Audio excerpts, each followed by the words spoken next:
दोस्तों, आप अपनी डे टू डे लाइफ के अंदर पैसे के ट्रांजैक्शन जो हैं वो करते हैं, लेन देन करते हैं, अपने दोस्तों के साथ करते हैं, अपने रिलेटिव्स के साथ करते हैं, नॉन रिलेटिव के साथ करते हैं। तो वो मनी हो सकता है, कोई काइंड में आपकी जो है कोई एसेट हो सकती है, कोई आपने कोई वॉच गिफ्ट कर दी या कोई कार गिफ्ट कर दी। तो इस तरीके से जो है आप डे टू डे लाइफ में बहुत सारे ट्रांजेक्शन ऐसे करते हैं जो कि आप अपने फ्रेंड्स वगैरह के साथ करते हैं या नॉन रिलेटिव के साथ करते हैं। तो इस वीडियो के अंदर मैं आपको यही बताऊंगा कि आप अगर अपने फ्रेंड्स के साथ कुछ ऐसे ट्रांजेक्शन्स करते हैं या नॉन रिलेटिव के साथ ऐसे ट्रांजेक्शन करते हैं तो उसका इनकम टैक्स के अंदर क्या टैक्स ट्रीटमेंट रहता है। मीन्स क्या इनकम टैक्स के अंदर वो जो भी आप ट्रांजेक्शन करते हैं वो आपकी इनकम मान ली जाती है। अगर इनकम मान ली जाती है तो क्या उसकी कोई लिमिट है। तो ये सारी ही चीज़ें मैं आपके साथ डिस्कस करूँगा। बट ये सारी चीज़ें डिस्कस करने से पहले आपको मुझे रिलेटिव की डेफिनेशन बतानी जो है वो ज़रूरी है, क्योंकि रिलेटिव की डेफिनेशन जब मैं आपको बता दूंगा तो उन पर्सन्स के अलावा जो रिलेटिव हैं, उन पर्सन्स के अलावा जो भी पर्सन से आप ये ट्रांजेक्शन करेंगे वो आपकी नॉन रिलेटिव की डेफिनेशन में आ जाएंगे। तो इसी तरीके से मैं आपको ये भी बताऊंगा कि जो ये गिफ्ट है, ये गिफ्ट की डेफिनेशन क्या रहती है, गिफ्ट में आप क्या क्या जो है ले सकते हैं या फिर दे सकते हैं।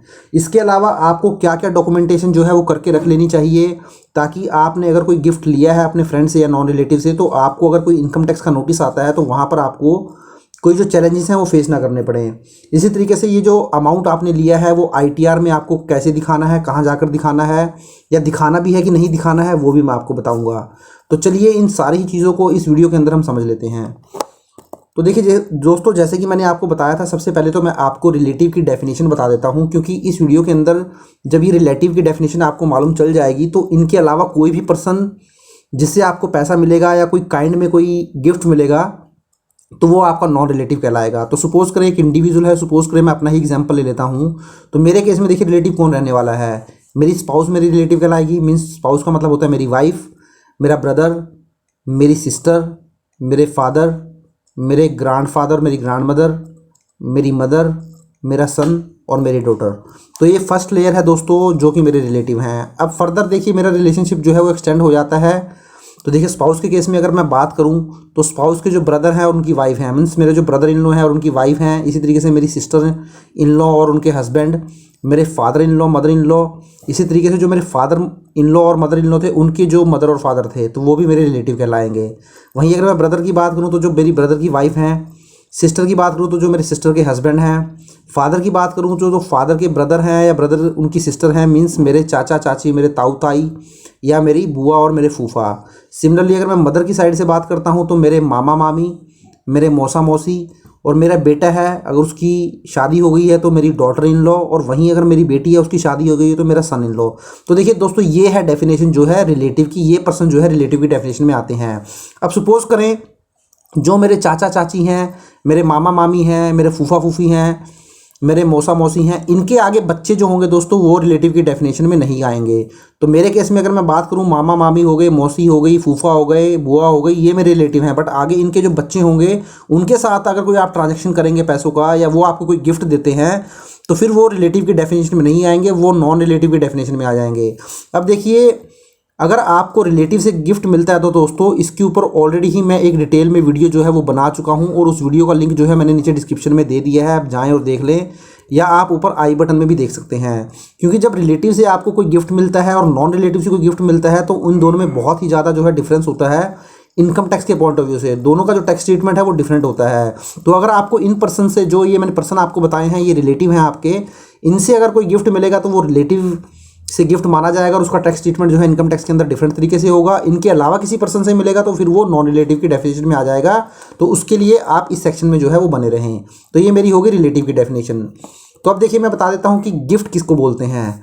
तो देखिए दोस्तों एक सिंपल सी बात मैं आपको बताता चलूँ, गिफ्ट का मतलब क्या होता है। गिफ्ट का मतलब होता है जब आप लव या अफेक्शन के लिए किसी को भी कोई ऐसा पैसा दे दें या कोई ऐसी प्रॉपर्टी दे दें या मूवेबल एसेट दे दें जो कि आपको रिटर्न में नहीं चाहिए, उसके बदले में आप कुछ जो है सामने वाले से, डोनी से जो कोई उम्मीद नहीं करते हैं, तो आप अनकंडीशनल ही कोई मनी दे देते हैं या कोई एसेट दे देते हैं। जब सामने वाले पर्सन को, आप एक डोनर हैं और आप डोनी को जो है अनकंडीशनल बेसिस पे कुछ एसेट दे देते हैं, कोई मनी दे देते हैं विदाउट एन एक्सपेक्टेशन, मीन्स आप उससे कुछ उम्मीद नहीं रखते हैं कि वो रिटर्न में आपको कुछ देगा।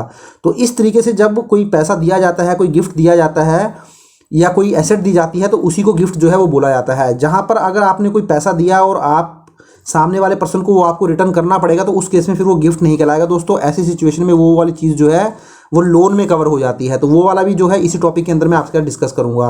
अब देखिए तो गिफ्ट हो क्या सकता है। तो देखिए दोस्तों, गिफ्ट क्या मिल सकता है आपको। आपको अपने फ्रेंड से या नॉन रिलेटिव से कोई मनी मिल सकता है, कोई मूवेबल प्रॉपर्टी मिल सकती है। मूवेबल प्रॉपर्टी का मतलब होता है जो कि आप एक जगह से दूसरी जगह ट्रांसफ़र कर सकते हैं, जैसे कार हो गई, कोई वॉच आपको मिल गई, इसी तरीके से कोई शेयर्स आपको मिल गए, या फिर आपको कोई ज्वेलरी मिल गई, गोल्ड मिल गया। तो ये आपकी सारी मूवेबल प्रॉपर्टी है दोस्तों। इसी तरीके से कोई आपको इमूवेबल प्रॉपर्टी भी मिल सकती है, मीन्स कोई लैंड आपको ट्रांसफ़र कर दी, या कोई आपका जो घर है वो आपको गिफ्ट कर दिया। तो इस तरीके से ये जो गिफ्ट होता है ये मनी की फॉर्म में हो सकता है, काइंड में हो सकता है। तो सिंपल सी बात, अगर मैं गिफ्ट की बात करूँ तो गिफ्ट का मतलब होता है जब आपको कोई पैसा दे दिया जाए या कोई मूवेबल या इमूवेबल एसेट दी जाए विदाउट एनी कंसिडरेशन, मीन्स जिसके लिए आपको कुछ भी पेमेंट ना करनी पड़े, तो वो गिफ्ट होता है। तो दोस्तों देखिए, ये विदाउट कंसिडरेशन भी हो सकता है या इनएडिक्वेट कंसिडरेशन भी जो है ये हो सकता है। मीन्स सपोज अगर आपको एक 50 लाख रुपए का, मैं बोलूँ, एक मकान आपको गिफ्ट कर दिया आपकी किसी नॉन रिलेटिव ने या फ्रेंड ने, तो अगर उसने इसमें से कुछ आपसे ले लिया, सपोज करें 50 लाख के अगेंस्ट उसने 10 लाख रुपए आपसे ले लिया, तो इस केस में जो बैलेंस 40 लाख रुपया होगा वो आपके लिए गिफ्ट मान लिया जाएगा। तो ये विदाउट कंसिडरेशन भी हो सकता है, मीन्स जहाँ पर आपसे कुछ भी रुपया नहीं लिया गया उस एसेट के बदले, या फिर ये इनएडिक्वेट कंसिडरेशन भी हो सकता है। तो ये डेफिनेशन होती है दोस्तों गिफ्ट की। तो मैंने आपको बता दिया गिफ्ट क्या होता है और रिलेटिव की डेफिनेशन क्या होती है। अब हम कुछ प्रोविजंस देख लेते हैं। अगर आपको नॉन रिलेटिव या फ्रेंड से जब ये गिफ्ट मिलेगा तो उसके क्या प्रोविजन इनकम टैक्स के अंदर रहते हैं। तो देखिए दोस्तों, सबसे पहले तो क्या होता है कि जब भी आपको किसी फ्रेंड या नॉन रिलेटिव से कोई गिफ्ट मिलता है विदाउट कंसिडरेशन, तो ये मैक्सिमम जो है 50,000 रुपये तक आप ले सकते हैं। 50,000 तक किसी भी तरीके का टैक्स नहीं लगने वाला है। तो एक साल के अंदर कोई मनी आप अपने अकाउंट में ट्रांसफ़र करवा लें, या कोई आपको मूवेबल एसेट्स है, जैसे मैंने आपको एग्जांपल दिया था, कोई गोल्ड आपको दे दिया, कोई ज्वेलरी दे दी, कोई वॉच दे दी, कोई कार दे दी, उसकी वैल्यू जो है 50,000 से ज़्यादा की नहीं होनी चाहिए एक साल में। तो ये जो लिमिट है एक फाइनेंशियल ईयर की लिमिट है दोस्तों, एक फ्रेंड की लिमिट या एक नॉन रिलेटिव की लिमिट नहीं है। अब सपोज़ करें आपके 3 फ्रेंड थे या 3 नॉन रिलेटिव थे, एक पर्सन ने आपको 20,000 रुपये दे दिया, दूसरे पर्सन ने आपको 25,000 रुपये दे दिया, और जो तीसरा आपका फ्रेंड था उसने आपको 10,000 रुपये दे दिया। तो इस तरीके से तो आपको देखें यहाँ पर टोटल जो पैसा मिला वो 55,000 रुपीज़ मिल गया। तो इस केस में जो 50,000 की लिमिट है वो क्रॉस हो जाती है। तो ये जो लिमिट है 50,000 की, ये एक फाइनेंशियल ईयर की लिमिट है। कितने ही पर्सन से आपको मिलेगा उनको जोड़ लिया जाएगा और ये लिमिट चेक कर ली जाएगी। ये एक इंडिविजुअल पर्सन की लिमिट नहीं है। तो इस तरीके से आप ये लिमिट चेक करेंगे। तो 50,000 तक अगर आपको कोई पैसा मिलता है तो कोई दिक्कत वाली बात नहीं है, आप एक्सेप्ट कर सकते हैं। वो आपके हाथ में टैक्सेबल नहीं होगा, आपकी इनकम नहीं मानी जाएगी। बट आपको ध्यान देने वाली बात यह है कि अगर सपोज करें वो अमाउंट 50,000 से ज़्यादा का क्रॉस कर जाता है, तो उस केस में देखिए दोस्तों ये फुली टैक्सेबल हो जाएगा। मीन्स ये आपकी इनकम जो है वो मान ली जाएगी और आपको ये अपनी इनकम टैक्स की रिटर्न में भी दिखानी पड़ेगी। अब सपोज करें आपको किसी फ्रेंड से ने आपको गिफ्ट दे दिया और वो 51,000 का गिफ्ट दे दिया, मीन्स आपके अकाउंट में 51,000 रुपीज़ जो है वो ट्रांसफ़र कर दिए। तो देखिए अब ऐसा नहीं होने वाला है कि इसमें से आप बोलेंगे कि 50,000 तक तो कोई टैक्स लगेगा ही नहीं, 50,000 तक माफ़ है। ऐसा नहीं है कि आपको 1,000 के ऊपर ही टैक्स पे करना पड़ेगा। तो ये वाला कंसेप्ट नहीं चलेगा। अगर 50,000 क्रॉस कर जाता है तो उस केस में ये 50,000 का जो डिस्काउंट है, आप बोल सकते हैं एग्जम्पशन है, ये आपको नहीं मिलने वाली है। टोटल 51,000 को ही तो आपकी इनकम जो है वो मान लिया जाएगा। तो 50,000 की लिमिट आप अपने माइंड में रखें। अगर आपका दोस्त अगर इस तरीके से कोई गिफ्ट आपको देता है, जनरली तो इस तरीके से कोई भी फ्री में दोस्तों आपको पैसा नहीं देगा जो आपका नॉन रिलेटिव होगा या फ्रेंड होगा। बट अगर किसी सिचुएशन में होता भी है तो आप ये ध्यान रखें, एक साल के अंदर 50,000 रुपये से ज़्यादा उससे ना लें। इस तरीके से आप टैक्स प्लानिंग कर सकते हैं। उसी तरीके से देखिए एक बड़ा एग्जाम्पल मैंने आपको और दिया है। अगर आपको किसी फ्रेंड से या नॉन रिलेटिव से अपनी मैरिज के ओकेजन पे कोई गिफ्ट मिल जाता है, तो देखिए दोस्तों इसकी कोई भी लिमिट नहीं है। ये आपका 2 करोड़ का हो सकता है, 100 करोड़ का हो सकता है। तो आपकी मैरिज पर मिलने वाला गिफ्ट जो है वो भी आपके हाथ में जो है टैक्स फ्री होता है, वो आपकी इनकम नहीं मानी जाती है। जैसे यहाँ मैंने आपको एग्जाम्पल भी दिया है, जैसे अभी KL राहुल की जो शादी हुई थी उसमें विराट कोहली ने जो है कुछ 2 करोड़ के आसपास की कार जो है वो गिफ्ट की थी KL राहुल को।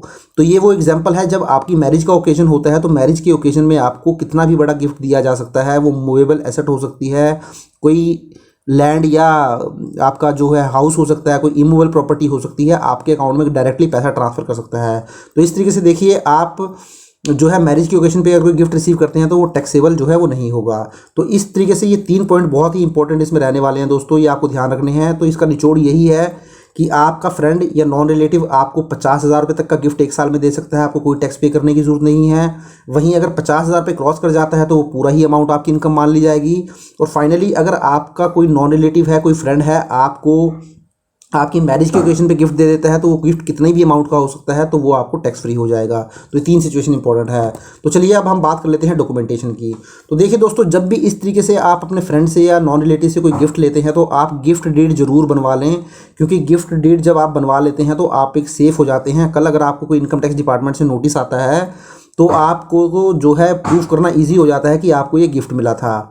अब वहीं एक बात मैं और कर लेता हूँ, जैसा कि मैंने आपको स्टार्टिंग में भी बताया था, अगर आपको कोई पैसा मिला है और आपको वो रिटर्न करना पड़ेगा अपने फ्रेंड को, तो उस केस में दोस्तों वो गिफ्ट नहीं होता है, वो लोन की जो है डेफिनेशन में कवर हो जाता है। क्योंकि गिफ्ट वहीं होता है जहाँ पे आपको जो पैसा आ गया या कोई मूवेबल एसेट या इमूवेबल प्रॉपर्टी आपको मिल गई और आपको वो रिटर्न नहीं करनी है, तो वो गिफ्ट माना जाता है। बट अगर आपको कोई चीज़ रिटर्न करनी पड़े तो उस केस में फिर वो लोन की कैटेगरी में आ जाता है। सपोज एग्जाम्पल मैं आपको ले लेता हूँ।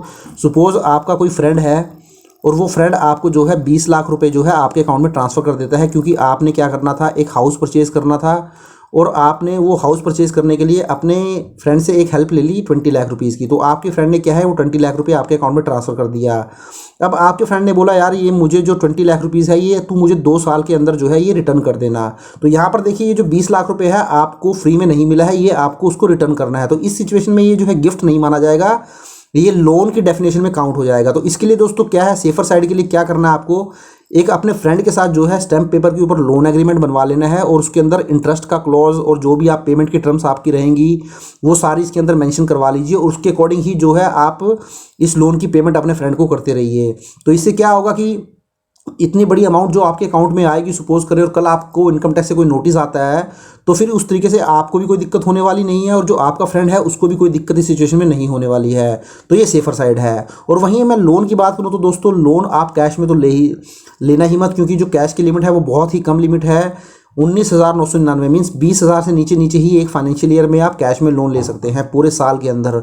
तो ये जो लिमिट है इसका कोई फ़ायदा नहीं है। 20,000 की अमाउंट कुछ भी नहीं होती है।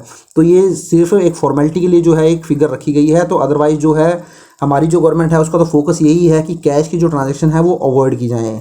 तो अब हम बात कर लेते हैं कि देखिए ITR में कहाँ शो करना है। तो देखिए दोस्तों, जब आपका गिफ्ट का अमाउंट 50,000 रुपये तक है, तो जैसा कि मैंने आपको बताया था 50,000 तक का अमाउंट है तो वो आपको एग्जम्प्ट हो जाएगा, टैक्स फ्री हो जाएगा।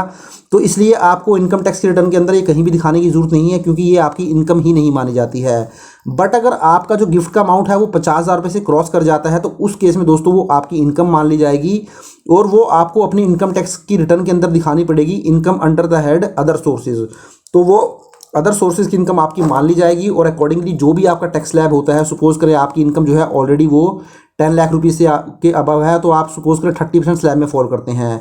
तो ये सपोज करें आपको 51,000 रुपीज़ मिल गया, तो ये 51,000 रुपीज़ के ऊपर आपको 30% टैक्स जो है वो दोस्तों पे करना पड़ेगा, प्लस जो भी एजुकेशन सेस रहेगा वो एक्स्ट्रा रहेगा। तो इस तरीके से आपकी इनकम मान ली जाएगी। तो देखिए दोस्तों, ये छोटा सा वीडियो था एक, अगर आप अपने फ्रेंड या नॉन रिलेटिव से जो है अगर कोई गिफ्ट लेते हैं या पैसा लेते हैं तो वो गिफ्ट भी हो सकता है या लोन भी हो सकता है। तो इन चीज़ों का आप ध्यान रखें, तो आपको किसी भी तरीके की दिक्कत का सामना नहीं करना पड़ेगा, परेशानी नहीं करनी पड़ेगी। तो और ये भी ध्यान रखें, जो भी अगर आप पैसा लेते हैं तो कैश अवॉइड करके चलें, क्योंकि कैश में आप लेंगे तो उसको एक्सप्लेन करना बहुत ही मुश्किल हो जाता है। तो आशा करता हूं दोस्तों वीडियो आपको अच्छा लगा होगा। अगर वीडियो अच्छा लगा है तो इसको लाइक और शेयर कर दीजिए और चैनल को अभी तक सब्सक्राइब नहीं किया है तो चैनल को भी सब्सक्राइब कर लीजिए। Thank you very much, have a nice day, take care.